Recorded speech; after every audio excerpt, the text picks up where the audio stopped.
పశ్చిమాసియాలో మళ్ళీ యుద్ధం ప్రారంభమైంది. యుద్ధం ముగిసేటట్లు కనిపిస్తలేదు. ఈ ఒప్పందాలు, యుద్ధం చాలిగా కూర్చొని మాట్లాడుకుందాం, ఈ అంత ఉత్తకథనే అయిపోతుంది. దాదాపు 1 ఇయర్కి దగ్గర వస్తూ ఉంది. ఈ పశ్చిమాసియాలో జరుగుతున్న యుద్ధం వల్ల చాలా దేశాలు ఇబ్బంది పడుతున్నాయి. మామూలు ఇబ్బంది కాదు. పెట్రోల్ పరంగా, గ్యాస్ పరంగా, డీజిల్ పరంగా, నిత్యావసర సరుకుల ఇంకా అన్నీ అసలు వీళ్ళకు నాయకత్వం వహిస్తున్నది ఎవరికి? ఈ ఇరాన్కు నాయకత్వం అంటే శాంతి ఒప్పందం కుదురుస్తున్నది ఎవరు? అమెరికా. ఆయన బతికే చక్కగా లేదు, ఆయన ఆలోచనలే బాగలేవు, ఉగ్రవాదాన్ని పెంచి పోషిస్తాడు, ఆయన మధ్యవర్తిత్వం చేస్తూ ఉన్నాడు, ఎక్కడ కుదురుకుంటలేదు. మళ్ళీ నిన్న బుధవారం నైట్ నుంచే స్టార్ట్ అయింది యుద్ధం. అణు కేంద్రాలపై, ఇక రకరకాల కేంద్రాలపై జరిగిన దాడుల్లో మొత్తం మంటలా కాలిపోయింది. దానికి ప్రతిదాడిగా ఇరాన్ కూడా దాడులు చేసింది. అంటే యుద్ధం ముగియలేదు, స్తబ్దుగా ఉంది, అయిపోయింది అనుకున్న క్రమంలో మళ్ళీ చెలరేగింది. ఇక వార్త కూడా అదే, మెయిన్ పేపర్లా మెయిన్ హెడ్డింగ్ అదే. మనం అనుకుంటాం కానీ వీళ్ళు చేసే ఇప్పుడు ఇజ్రాయెల్, ఇరాను, అమెరికా యుద్ధం వల్ల మనకు వచ్చిన సావు, అంటే మన దేశానికే కాదు చాలా దేశాలకు వచ్చిన సావు, ముఖ్యంగా సామాన్యులు, మధ్యతరగతి, దిగువ మధ్యతరగతి వాళ్ళు ఇబ్బంది పడుతున్న పరిస్థితి చాలా ఉంది. అంతే కదా, నిత్యావసర సరుకుల మీద, పెట్రోల్ మీద, డీజిల్ మీద, ఆటో కార్మికుల మీద, ఆటోలు నడుపుకునే వాళ్ళ మీద పడదా భారం? ఎంత ఘోరం ఇది! దాడులు తీవ్రం. ఇరాన్లోని అణు విద్యుత్ కేంద్రం సహా పలు ప్రాంతాలపై బాంబుల వర్షం. 90 లక్షలపై విరుచుకుపడ్డ అమెరికా. భారత్కు కీలకమైన చాబహార్ పోర్టు పైన కూడానంట. ప్రతిగా బహ్రెయిన్, కువైట్, జోర్డాన్, ఖతార్లలో సైనిక స్థావరాలపై క్షిపణులు, డ్రోన్లతో ఇరాన్ దాడి అంట. పశ్చిమాసియాలో దాడులు మరింత తీవ్రతరమయ్యాయి. శాంతి ఒప్పందానికి స్వస్తి పలుకుతూ ఇరాన్పై బుధవారం దాడులకు దిగిన అమెరికా, ఈయనకైతే ట్రంప్కైతే మామూలు ఇవ్వలేదు. ఇక ఆయన ఏంటంటే ప్రపంచ దేశాలను మొత్తం నేనే వెళ్ళాలి, అందరు నా దగ్గరికి రావాలి, నా సలహాలే తీసుకోవాలి, అణు స్థావరాలు కూడా మన దగ్గరనే ఉండాలి, తయారీ కేంద్రాలు ఎవ్వరు చేయొద్దు. ఆయన లక్ష్యం ఏంటంటే అమెరికా అంటే ఇంక అంతే బ్రాండ్, మొదటి స్థానంలో ఉండాలి, అంటే అడుక్కోవాలి వాళ్ళని అనేది ఆయన ఉద్దేశం. గురువారము శాంతి ఒప్పందాలకు స్వస్తి పలుకుతూ ఇరాన్పై బుధవారం దాడులకు దిగిన అమెరికా గురువారము వాటిని కొనసాగించింది. ఈ దాడుల్లో 14 మంది మృతి చెందగా 78 మంది గాయపడ్డారు. ప్రతిగా బహ్రెయిన్, కువైట్, ఖతార్, జోర్డాన్లలోని అమెరికా సైనిక స్థావరాలే లక్ష్యంగా ఇరాన్ క్షిపణులను, డ్రోన్లను ప్రయోగించింది. దీంతో పశ్చిమాసియా అంతటా మరోసారి తీవ్ర ఉద్రిక్త పరిస్థితులు నెలకొన్నాయి. మీకు విషయం గమనించాలి, అమెరికా చేసే దాడులతోటి చాలా దేశాలు కొంత శాంతి ఒప్పందాలకు వస్తాయి. ఇరాన్ తగ్గుతలేదు, ఎక్కడ అస్సలు తగ్గట్లేదు.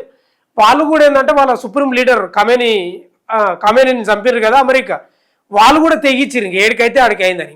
ఇంకా నిండా మునిగినోనికి సలే ఉంటుంది అనే సామెత గుర్తొస్తూ ఉంది. తగ్గుతలేరు వాళ్ళు కూడా. ఇప్పుడు ట్రంప్ హత్యకు వాళ్ళు ప్లాన్ చేస్తున్నారంట, వార్త అది. ట్రంప్ హత్యనుగా ఏమన్నా కానీ ఎంతమంది చావని, మా ఆస్తులు కానీ ఇంకేమైనా నాశనం కానీ మా ప్రజలు చావని మేము పెట్టుకున్న లక్ష్యం అదే అని వాళ్ళు చెప్తా ఉన్నారు. వస్తున్న వార్తలు అవే. వాళ్ళు ఎక్కడ తగ్గట్లేదు ఇరాన్ కూడా. అందుకే ఎక్కువ మనిషిని ఎక్కువ సతాయించొద్దు, ఎక్కువ గెలకొద్దు, సహనాన్ని దెబ్బతీయొద్దు. వాడు కూడా తెగిడిస్తే గట్లే ఉంటుంది. మరి ఇప్పుడు ఆయన గోక్కుంటున్నాడు, మరీ నిప్పుతోటే గోక్కుంటున్నాడు అమెరికా. ఎవరు? ట్రంప్ కూడా. తమ దేశంలోని బుషేహార్లో ఉన్న ఏకైక అణు విద్యుత్ కేంద్రం లక్ష్యంగా అమెరికా దాడులు చేసిందని ఇరాన్ ఆరోపించింది. దీంతో పాటు పలు ప్రాంతాలపై వైమానిక దాడులు జరిగాయని వెల్లడించింది. మషాద్ ప్రాంతంలో వంతెనలపైన అమెరికా దాడులు చేసిందని తెలిపింది. దీనివల్ల టెహ్రాన్, మషాద్ మధ్య రైళ్ల రాకపోకలకు అంతరాయం ఏర్పడింది. అమెరికా దాడుల్లో మరణించిన వారంతా సైనిక దళాల సభ్యులేనని ఇరాన్ ఆరోగ్య శాఖ తెలిపింది.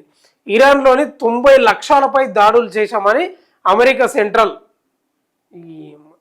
కమాండ్ వెల్లడించింది. దాడులకు సంబంధించిన బ్లాక్ అండ్ వైట్ వీడియోలను విడుదల చేసింది. ఇక చూడు ఎట్లా కాలిపోతున్నాయి. ఇరాన్ ఫిషింగ్ డాక్లో కాలిపోతున్న పడవలు. ఏం చేస్తున్నాడు?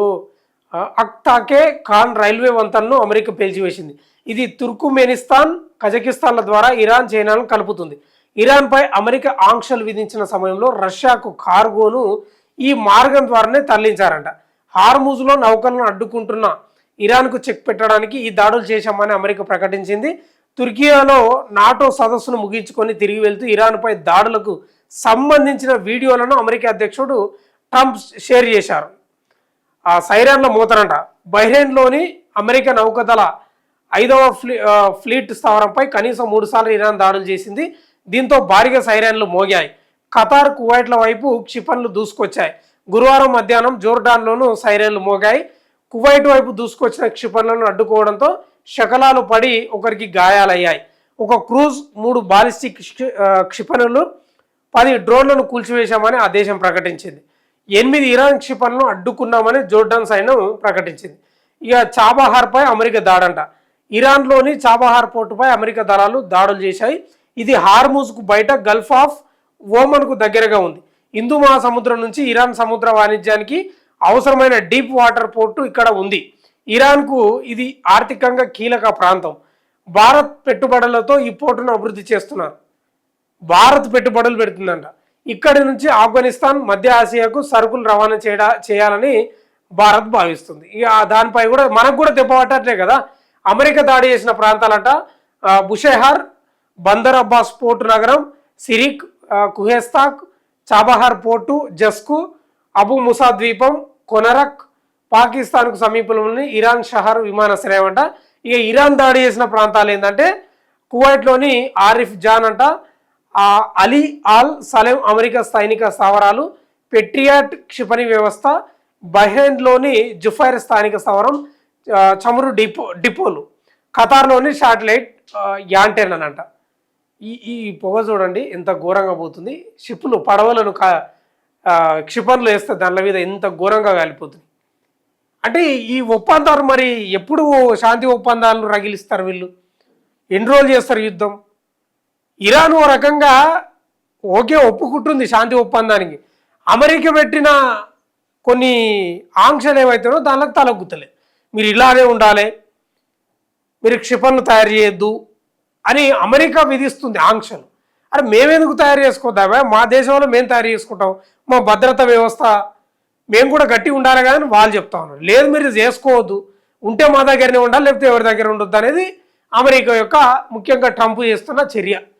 ట్రంప్ చేసిన చర్యల వల్ల ప్రపంచ దేశాలు చాలా ఘోరంగా నష్టపోతున్నాయి. పేదరికంలో ఉన్నాడు ఇంకా పేదరికంలోకే పోతున్నాడు. మధ్యతరగతి వాడు దిగువ మధ్యతరగతికి వస్తున్నాడు, దిగువ మధ్యతరగతి వాడు పేదరికానికి వస్తున్నాడు. ఇంకా పేదరికం ఉన్నోడు గుడిసెలకు పోయే పరిస్థితి వస్తుంది. అట్లుంది ఈ యుద్ధం వల్ల. మళ్ళా దాడులు ప్రారంభించి ఆ పొగలు కక్కుతున్నాయి ఎక్కడికక్కడ. భారత్ పెట్టుబడులు పెడుతున్న ఆ పోర్టును కూడా మొత్తం ఎక్కడికక్కడ దాడులు చేసింది. దానివల్ల భారత్ కూడా ఇబ్బంది. ఇట్లా ఉంది అమెరికా అధ్యక్షుడు ట్రంప్ యొక్క చర్యలు చూస్తుంటే. ఇక దేశం చాలా దేశాలకు పేదరికంలో నెట్టుకుపోయి ద్రవ్యోల్బణం పడిపోయే పరిస్థితికి వచ్చినట్టుంది చూస్తూనే ఉండండి మన తొలి వెలుగు.